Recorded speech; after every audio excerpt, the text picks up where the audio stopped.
Hello students, MNC education welcomes you all. MNC education में आप सबों का बहुत बहुत स्वागत। Today we are going to see SSC CGL previous years general intelligence and reasoning series set 11 of 25। Set 11 कुल 25 में से SSC CGL टायर 1 एग्ज़ाम से जो प्रीवियस ईयर पेपर में क्वेश्चन आए हैं उनको हम आज देखने वाले हैं। ये कर्मचारी चयन आयोग संयुक्त स्नातक स्तरीय टायर 1 परीक्षा से लिए गए क्वेश्चंस हैं और इस परीक्षा का जो डेट था वो 4/3/2020 और टाइम जो है 4 बजे शाम से 5 बजे शाम के बीच था। ठीक है, तो आइए इस सेशन की शुरुआत करते हैं। आज का पहला क्वेश्चन है, किसी निश्चित कूट भाषा में जुपिटर को JVOJSFR लिखा जाता है, उस भाषा में नेपच्यून को कैसे लिखा जाएगा। अब देखिए यहाँ पर पहले तो ये देखना पड़ेगा ना कि उन्होंने ये लिखा कैसे है, क्या आखिर इसके पीछे क्या जो कोडिंग का टेक्निक है वो क्या लगाया है उन्होंने। तो अगर आप जुपिटर को देखें तो यहाँ पर जुपिटर में क्या है कि JUPITER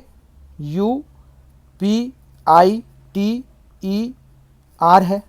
ठीक है, तो उसको क्या लिखा है उन्होंने, J लिखा है, V लिखा है, O लिखा है, फिर J लिखा है, फिर S, F और R लिखा है। तो अगर आप देखें तो इसमें क्या हो रहा है कि फर्स्ट और लास्ट जो लेटर्स हैं वो दोनों सेम ही है, मतलब इधर भी R था तो यहाँ पर भी R है, इधर J तो इधर भी J। ठीक है, समझ में आ रहा है। तो यहाँ पर हमारे पास अब जो बाकी लेटर्स के बीच में ऐसा संबंध नहीं है, मतलब फर्स्ट और लास्ट में तो ये है कि वो दोनों सेम ही रह गए हैं जो जैसे थे। ठीक है, J यहाँ पर J रह गया है, जबकि U जो है V बन गया है। तो U V बन गया यानी कि एक बढ़ गया है ना। यहाँ पर अगर हम देखें ABCDEFGHIJKLM, फिर NOPQRSTUVWXY और Z, ये लिख लेना बेटर रहता है। तो हमने लिख लिया। अब यहाँ पर अगर आप देखें तो U के बाद U की जगह पे V आ गया है। तो U जो है U से V जाने में क्या किया, +1 कर दिया हमने, तो यानी कि एक +1 हो गया है। तो ये +1 हो गया। P में देखिए ये जो है P से एक बैक गया हुआ है, मतलब यहाँ पर -1 है।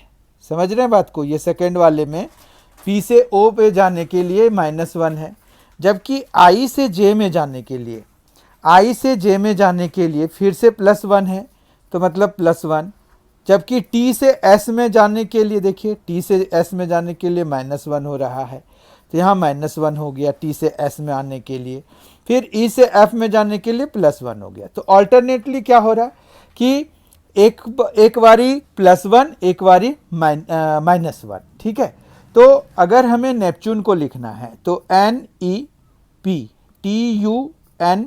है। ठीक है, तो उसमें N और E मतलब फर्स्ट और लास्ट लेटर तो सेम ही रह जाएंगे, इसमें तो कोई दिक्कत नहीं आएगी। तो ये दोनों हमने सेम रख दिया। अब E के बाद क्या आएगा, E से F आ गया। फिर P की जगह पे क्या आएगा, P की जगह पे O आ जाएगा। फिर T में प्लस करना है एक, तो T के बदले में U आ जाएगा। U से एक माइनस करना है जो कि T आ जाएगा, और N से एक प्लस करना है तो O आ जाएगा। ठीक है, तो अब आप देखिए NFOUTOE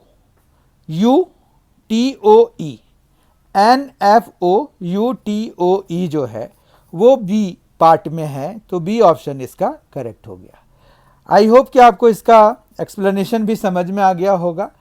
तो बहुत अच्छी तरीके से हमें देखना होता है कि इसमें जो कोडिंग की गई है वो एक्चुअली किस तरह से की गई है। क्वेश्चन नंबर 2 देखते हैं। तो आज का क्वेश्चन नंबर 2 है कि उस विकल्प का चयन करें जिसमें शब्दों का आपस में वही संबंध है जो संबंध नीचे दिए गए शब्द युग्म के शब्दों के बीच है। दंत चिकित्सक है तो डॉक्टर है, देखिए ये जो दंत चिकित्सक है वो डॉक्टर के समूह में बिलोंग करते हैं, मतलब ये जो है यूनिवर्सल सेट हो गया दंत चिकित्सक के तुलना में, ठीक है। उसी तरह से यहाँ रसायन विज्ञान है तो विज्ञान की एक शाखा है, तो हमारे लिए ये ऑप्शन करेक्ट होगा। बाकी अगर आप ऑप्शंस की बात करें तो जीव विज्ञान, ज्योतिष शास्त्र, इनमें कोई भी रिलेशन नहीं है। बीज गणित, ज्यामिति, ये गणित के दो अलग अलग पार्ट हैं, पर इन दोनों का आपस में कोई संबंध नहीं है। रेखा, वृत्त, इनके बीच में भी आपस में कोई ऐसा संबंध नहीं है। तो ए ऑप्शन इसका करेक्ट हो जाएगा। आपका रसायन विज्ञान और विज्ञान उसी तरह से रिलेटेड हैं जिस तरह से दंत चिकित्सक यानी कि डेंटिस्ट और डॉक्टर के बीच का जो संबंध है वो, ठीक है। क्वेश्चन नंबर 3 देखते हैं। जब एक दर्पण दी गई आकृति की दाईं ओर, मतलब दाईं ओर कौन सा, ये यहां पर अगर हम रखेंगे तो उसकी सही दर्पण छवि का चयन करें, ठीक है। तो अब दर्पण छवि अगर हम बनाना चाहते हैं तो मान रखिए कि आप एक स्क्वायर बना लीजिए, जैसे है ये स्क्वायर। बनाने के बाद आपके पास यहाँ पर ये ट्रायंगल है, तो it should be like this one, right. ये इस तरह का ट्रायंगल बनेगा। फिर यहाँ पर जो ये है, ये इसका सेमी रह जाएगा, जिसमें कि ऊपर जो है वो शेडेड पोर्शन होगा। समझ में आ रही है बात। उसके बाद यहाँ पर सर्कल भी उसी तरह का होगा, जिसमें कि जो आधा अर्धवृत्त जो नीचे को है वो शेडेड होगा, ठीक है। ये वाला ब्लैंक है तो ये भी यहाँ पर भी ब्लैंक ही होगा। यहाँ पर पहले ये आएगा, सॉरी, यहाँ पर ये पहले आएगा तो ये डार्क वाला आ जाएगा। ये डार्क वाला जो ट्रायंगल है, वो एरो है, वो डाउनवर्ड शो हो रहा है, तो ये डाउनवर्ड शो होगा। और ये वाला यहाँ पर आएगा, ये अपवर्ड एरो है जो शो हो रहा है। समझ में आ गई बात। तो इस तरह से अगर हम देखें तो ये अब किससे मैच कर रहा है, आप खुद ही मैच करके देख सकते हैं। तो यहाँ पर ये वाला मैच नहीं कर रहा है, क्योंकि ये नीचे है शेडेड, जबकि यहाँ ऊपर है शेडेड। यहाँ पर ऊपर शेडेड है, पर ये वाला मैच नहीं कर रहा है। इसमें देखिए ये तीनों तो मैच कर रहे हैं, ये भी कर रहा है, ये भी कर रहा है, तो सी ऑप्शन इसका करेक्ट हो जाएगा। समझ में आई बात। तो सी ऑप्शन इसका करेक्ट है। और अगर हम इसकी बात करें तो इसमें ये जो सर्कल है ये वाला देखिए दोनों में अलग है, तो सी ऑप्शन हमारा करेक्ट हो गया। क्वेश्चन नंबर 4, दिए गए समीकरण को सही बनाने के लिए किन दो चिन्हों को आपस में बदला जाना चाहिए। अब यहाँ पर अगर आप देखिए तो डिवीजन से काफ़ी कुछ पता चल जाता है। अब यहाँ डिवीजन, अगर माइनस और डिवीजन को आप चेंज करेंगे, इंटरचेंज करेंगे, तो यहाँ पर देखिए यहाँ डिवीजन आ जाएगा। तो 11 को क्या हम 42 से डिवाइड कर सकते हैं? नहीं कर सकते, तो अभी रुक जाते हैं। हमें वैसे ऑप्शन सेलेक्ट करने चाहिए जिसमें कि अगर डिवीजन और इनटू चेंज करें तो वो कैलकुलेशन थोड़ा इंटीग्रल सा हो, इंटीजर हो उसके आउटकम में, तो फिर सही रहता है। ठीक है, बात समझ पा रहे हैं। तो यहाँ पर यही है, इस चीज़ का अगर हम ध्यान रखें तो ये हम माइनस और इनटू को अगर इंटरचेंज कराएंगे तो 11 को हमें 42 से डिवाइड कराना पड़ेगा, जो कि थोड़ा इनकन्वीनियंट होगा, तो अभी फिलहाल रहने देते हैं।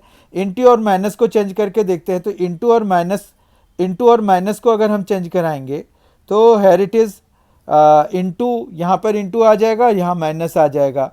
तो ये तो चलिए ठीक है फिर भी, तो लेकिन यहाँ पर क्या होगा कि 6 को हमें 7 से डिवाइड करना पड़ेगा इन दैट केस। ये भी थोड़ा फिजिबल सा नहीं लग रहा है, तो अभी हम इसको फिलहाल रहने देते हैं। डिवीजन और इंटू को इंटरचेंज करते हैं। डिवीजन और इंटू को अगर इंटरचेंज कराएंगे तो 42 को हमें 6 से डिवाइड कराना पड़ेगा, जो कि हम कर सकते हैं, कोई ऐसी दिक्कत नहीं है। और फिर जो भी आएगा उसको मल्टीप्लाई तो हम करा ही सकते हैं। तो मतलब हमें ये वाला हम पहले देखते हैं। ठीक है, तो यहाँ पर क्या है कि 121 है, प्लस 11 है, फिर माइनस 42 है, और डिवाइडेड बाय आप क्या करेंगे 6 करेंगे, और इनटू में करेंगे 7। ठीक है, तो यहाँ पर क्या आ गया 121 प्लस 11 है, माइनस ये जो है 7 हो जाएगा, इंटू 7 हो जाएगा।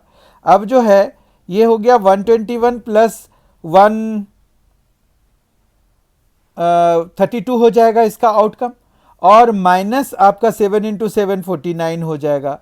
तो ये कितना आ रहा है 3 आ रहा है, और 8 आ रहा है, तो 83 आ रहा है। तो राइट साइड में देखिए आपको जो दिया गया है उसमें आपका 83 ही है। तो इस तरह से हमारा सी पार्ट इसका करेक्ट हो गया। मतलब हमें इनटू और डिवीजन और इनटू को आपस में इंटरचेंज कराने से ये समीकरण जो है सही बन जाएगा। ठीक है, अब आइए क्वेश्चन नंबर 5 करते हैं। क्वेश्चन नंबर 5 में है, निम्नलिखित श्रृंखला में प्रश्न चिन्ह की जगह आने वाली आकृति का चयन करें। तो यहाँ पर थोड़ा रोटेशन वगैरह या जो भी मूवमेंट हो रहा है उसको हमें देखने की ज़रूरत होती है। ठीक है, तो यहाँ पर मूवमेंट वाइज अगर हम चले तो यहाँ पर देखिए ये क्या हो रहा है, ये शेडेड पोर्शन देखिए, आधा शेड है, आधा वो है ब्लैंक है। तो यहाँ पर ये 90 डिग्री से टर्न हो गया, फिर ये 90 डिग्री से टर्न हो गया और ये ऐसे टर्न हो रहा है। ठीक है ना, ये वाला मतलब इस तरह से टर्न हो रहा है। ठीक है, ये वाला देखिए अब ये ऐसे हो जाएगा। ठीक है, तो हमारा अगला जो है ये कैसे हो जाएगा, ऐसे टर्न हो जाएगा। तो ये मतलब हमारे पास एक तो इनका पोजीशन भी चेंज होगा, मतलब ये यहाँ पर आ जाएगा और इधर शेडेड पार्ट आ जाएगा। ठीक है, इतना समझ में आ रहा है। तो सर्कल को हमने नोट कर लिया कि भाई ये चीज़ हो रही है इसके साथ। फिर ये देखिए ये पेंटागन जो है ये यहाँ पर आ गया है और ऑपोजिट हो गया है, मतलब ये जो चीज़ है जो वर्टेक्स है ये वाला नीचे आ गया है। अब फिर यहाँ पर फिर से ये वापस इसी पोजीशन में चला गया है, इसी उसमें डायरेक्शन में चला गया है। फिर ये यहाँ से यहाँ आएगा, लेकिन क्या होगा कि इसका जो वो बनेगा उल्टा बनेगा ना, मतलब ये कुछ इस तरह का बनेगा। ठीक है, आपको समझ में आ गया होगा, ये इस तरह से बनेगा।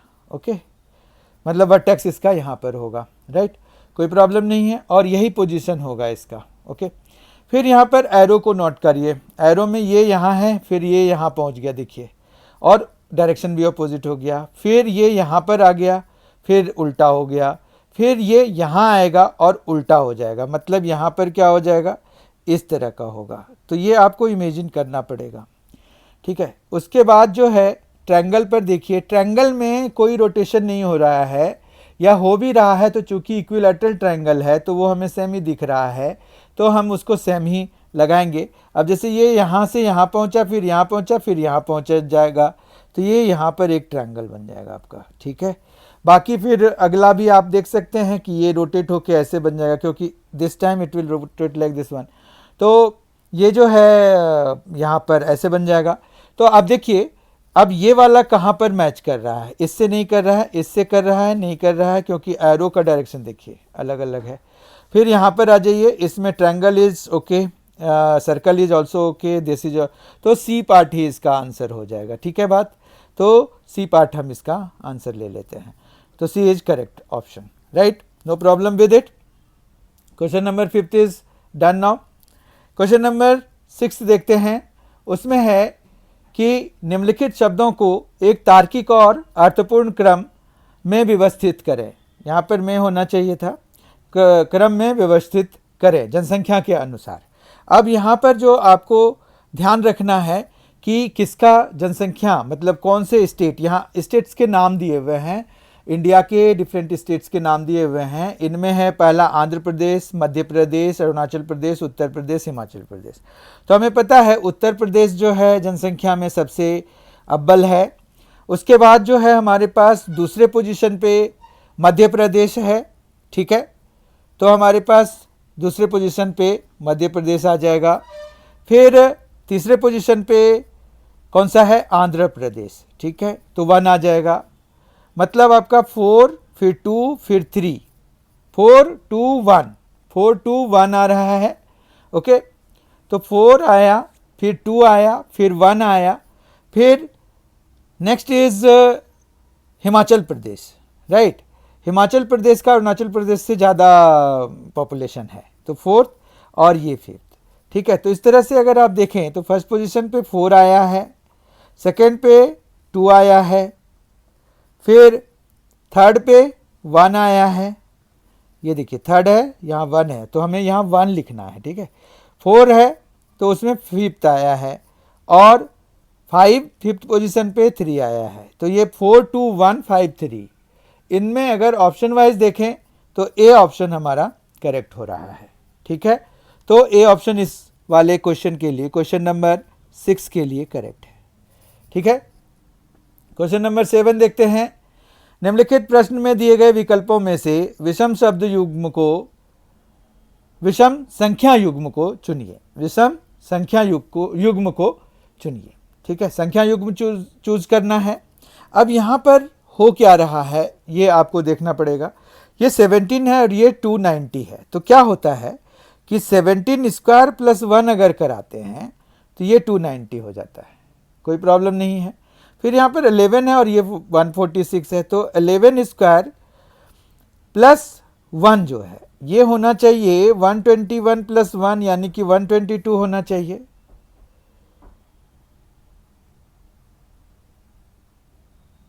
ठीक है, उसके बाद यहाँ पर 14 है,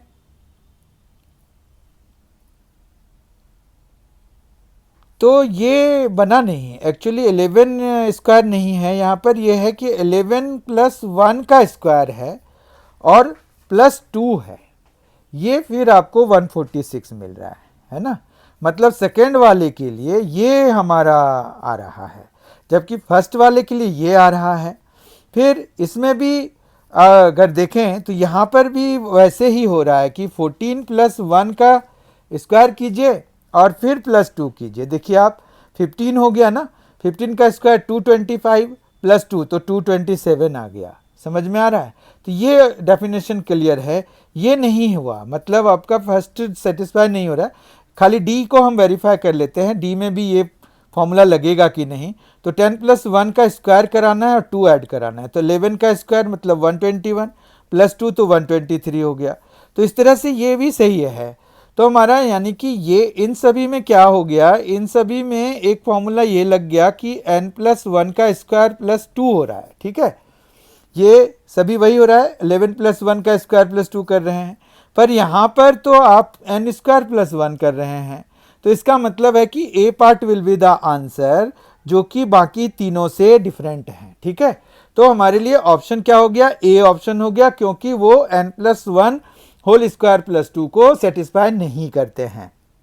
late us see question number 8। किसी निश्चित कूट भाषा में अर्थ को 8201815 लिखा जाता है, उस भाषा में ऑर्बिट को कैसे लिखा जाएगा। ठीक है, बहुत ही इजी क्वेश्चन है। यहाँ पर करना आपको वही पड़ता है, A B C D E F G H I J K L M N O P Q R S T U V W X Y और Z। ठीक है, अब यहाँ पर अर्थ का हमने देखना है कि कैसे, तो E A R T H है। ठीक है, तो E देखिए E का कितना वो आया है, तो E जो है हमारा 5th पोजीशन पे है, तो हम अगर 5 को लोकेट कर पा रहे हैं तो ये 5 यहाँ पर है। ठीक है, तो क्या हो रहा है कि E का हम कर तो रहे हैं, ये 5 आ जाएगा, फिर A का 1 हो जाएगा, R का देखिए कहाँ है, तो ये है 14 15 16 17 18, R का 18 हो जाएगा, T का 20 हो जाएगा, क्योंकि R का 18 अभी निकाला था, 19 और 20, तो ये 20 हो जाएगा। H का देखिए 8 हो जाएगा, पर ये जो है 511820 नहीं लिखा हुआ है। क्या क्या लिखा हुआ है, ये दो वाले यहाँ पर हैं। ठीक है, R के लिए 18 है, T के लिए 20 है, H के लिए 8 है, तो ये उल्टा लिखा हुआ है। अगर आप ध्यान से देखिए तो पहले यहाँ 8 लिखा हुआ है, फिर 20 है जो कि ये है, फिर 18 है और फिर 1 है और फिर 5 है। समझ में आ रही बात? तो ये जो है इन्होंने पहले तो उनकी कोडिंग करी नंबर के हिसाब से, मतलब जो अल्फ़ाबेटिकल पोजीशन है उनके हिसाब से पहले लिखा और उसके बाद उनको रिवर्स ऑर्डर में लिख दिया। ठीक है, यहाँ तक कोई दिक्कत नहीं है। अब यहाँ ऑर्बिट की बात अगर करें तो ORBIT है ऑर्बिट, यहाँ पर O का कितना हो जाएगा, तो ये 13 है, 14 15, तो O का 15 हो गया। R का देखिए तो यहाँ पर 16 17 18, R का 18 हो जाएगा। ठीक है, फिर B का 2 हो जाएगा, I का 7 8 9 9 हो जाएगा, और T कितना हो जाएगा, तो T जो है हमारे पास वो है 14 15 16 17 18 19 20, तो T जो है 20 है। अब क्या करना है, हमें रिवर्स करना है। पहले ये देख लीजिए, ये 20 है, ये 9 है, ये 2 है, 18 है और ये 15 है। तो हमें पहले क्या लिखना है, 20 लिखना है, ठीक है बात। उसके बाद क्या लिखना है, हमें 20 के बाद लिखना है 9, ठीक। फिर हमें 2 लिखना है, ये दोनों सिंगल डिजिट वाले थे। अब बाकी 18 और 15 लिखना है। आई होप कि आपको समझ में आ गया होगा। अब जो है ऑप्शन वाइज देखिए, तो 209 21815, यानी कि ये ऑप्शन वाइज ए ऑप्शन हमारा करेक्ट हो गया। समझ में आई बात। तो इस तरह से भी कोडिंग की जाती है। क्वेश्चन नंबर 9 देखते हैं। निम्नलिखित श्रृंखला में प्रश्न चिन्ह की जगह आने वाली आकृति का चयन करें। हमें यहाँ पर प्रश्न चिन्ह की जगह पे इस पर यहाँ पर जो आया है उसमें क्या आएगा, कौन सा नंबर आएगा, ये पता करना है। तो ऐसे तो ये क्वेश्चन बहुत आसान होते हैं, पर क्या है कि इसमें आपको क्रैक करना होता है। अगर आप कोई रिलेशनशिप निकाल सकते हैं तब बड़े आराम से निकल जाएगा। अब यहाँ पर देखिए, ये है 1537, ठीक है। हमें पता है कि +2 जब कराएंगे तो हमें नेक्स्ट नंबर जो इस सीरीज में दिया हुआ है वो मिल जाएगा, ठीक है। ये मिल गया। फिर क्या ऐड करेंगे, जो कि हमें ये 43 मिलेगा। तो 4 ऐड कराएंगे तो हमारे पास 1543 मिल जाएगा। अब हमें क्या ऐड करना चाहिए, क्योंकि यहाँ 2 है तो ये 4 है, तो अब अगला या तो 6 होगा या 8 होगा। तो हम पहले +6 ट्राई कर लेते हैं। जैसे ही 6 ट्राई करेंगे तो हमारा ये आ जाएगा 1549, ठीक है। अब हमें ये भी चेक करना पड़ेगा कि अगर इसी पैटर्न से जाएंगे तो हमें नेक्स्ट 8 ऐड करना है, तो वो जो है हमारा इस वाले नेक्स्ट नंबर तक पहुंचाता है कि नहीं। तो ये पहुंचा रहा है, 1557 तक पहुंचा रहा है। फिर अगला जो है 10 ऐड करना है, जो कि 567 के बराबर हो जाएगा। बस हमारा काम हो गया। अब यानी कि यही हो गया कि जो हमें लाना है वो यही है, 1549, और ऑप्शन वाइज ये डी ऑप्शन हमारा करेक्ट हो जाएगा, ठीक है। आई होप कि आपको ये एक्सप्लेनेशन भी समझ में आ गया होगा। 10th क्वेश्चन देखते हैं, जो कि इस सेशन का लास्ट क्वेश्चन है। 4 शब्द दिए गए हैं, जिनमें से 3 किसी न किसी तरह समान हैं और एक असमान है। उस असमान शब्द का चयन करें। औरंगाबाद, गंगटोक, चेन्नई, हैदराबाद। अब देखिए, आप जो है गंगटोक, चेन्नई और हैदराबाद, ये तीनों जो है कैपिटल सिटीज़ हैं, ठीक है। जबकि औरंगाबाद महाराष्ट्र का एक नॉर्मल सा सिटी है, क्योंकि महाराष्ट्र की राजधानी जो है वो कहाँ है, वो है मुंबई। तो इस तरह से ये औरंगाबाद हमारे लिए करेक्ट ऑप्शन होगा, ठीक है। गंगटोक, चेन्नई और हैदराबाद ये इंडियन स्टेट्स के कैपिटल्स हैं, ठीक है। आपको बताने की जरूरत नहीं है कि ये किनके किनके हैं, ठीक है। तो इस तरह से औरंगाबाद इस वाले क्वेश्चन का सही आंसर होगा। तो आज फिर से हमने एसएससी सीजीएल में जो प्रीवियस ईयर पेपर में से 10 questions general intelligence and reasoning series के लिए और उनको सॉल्व किया, उनको एक्सप्लेन किया। आई होप कि आपको ये सारी चीज़ें समझ में आ गई होंगी। देखिए, प्रीवियस ईयर क्वेश्चन करने से बेनिफिट 2 हैं, मेनली दो बेनिफिट हैं। ऐसे तो बेनिफिट बहुत सारे हैं, पर 2 मेन बेनिफिट ये हैं कि आपको एक तो क्वेश्चन के पैटर्न का पता चलता है कि भाई इन रिसेंट टाइम्स कैसे कैसे क्वेश्चंस पूछे जाते हैं। और ये कई बारी क्या होता है कि आप देखेंगे ये पैटर्न में, मतलब ये ट्रेंड में चल रहे जो क्वेश्चंस होते हैं वो आपको यहाँ पर भी पूछते हैं, किसी दूसरे कंपटीशन में भी पूछते हैं, तीसरे में भी पूछते हैं। तो आप देखेंगे कि अरे ये तो उसमें भी आया था, इसमें भी आया था। तो एक तो पैटर्न का पता चलता है। दूसरा ये है कि प्रीवियस ईयर से हमें जो, जैसे अगर हमने बहुत अच्छे से एक्सप्लेन किया तो ये चीज़ें हमें ध्यान रह जाती हैं कि ये जो है इसमें आया था और इसको हम ऐसे करते हैं, मतलब इस टाइप का क्वेश्चन। तो अब जो जितने टाइप के हमने क्वेश्चंस कवर कर लिए हैं वो सारे आपको बड़े अच्छे से समझ में आ जाएंगे। जब भी वो कहीं भी आपको मिलेंगे तो वो आप बड़े आराम से अटेम्प्ट कर पाएंगे। Thank you so much for being with us, thanks a lot. बहुत ही जल्द आपको 12 सेट भी अवेलेबल करा दिया जाएगा। Thanks a lot, enjoy yourself.